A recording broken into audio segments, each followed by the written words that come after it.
মাসোসের উদ্যোগে ধর্মীয় অনুষ্ঠান ও সাংবাদিকদের সাথে মতবিনিময়।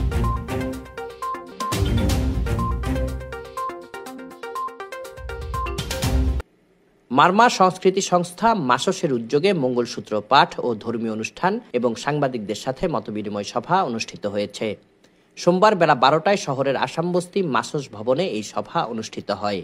মারমা সংস্কৃতি সংস্থা মাসোসের ভারপ্রাপ্ত সভাপতি মং সুইপ্রু মারমার সভাপতিত্বে ও সাধারণ সম্পাদক মং উচিং মারমার সঞ্চালনায় এতে প্রধান অতিথি ছিলেন দৈনিক গিরিদর্পণ সম্পাদক প্রবীণ সাংবাদিক আলহাজে কে মকসুদ আহমেদ।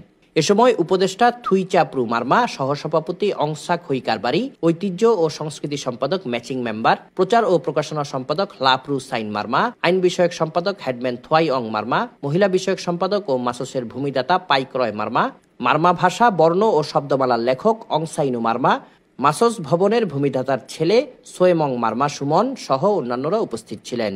আলোচনা সভা শেষে মারমা ভাষা, বর্ণ ও শব্দমালা নিয়ে অংসাইনু মারমার লিখিত বই সাংবাদিকদের উপহার দেওয়া হয়। আলোচনা সভার পূর্বে পুণ্যার্থীদের নিয়ে মঙ্গলসূত্র পাঠ ও ধর্মীয় অনুষ্ঠান সম্পন্ন হয়। Desk report, CST TV।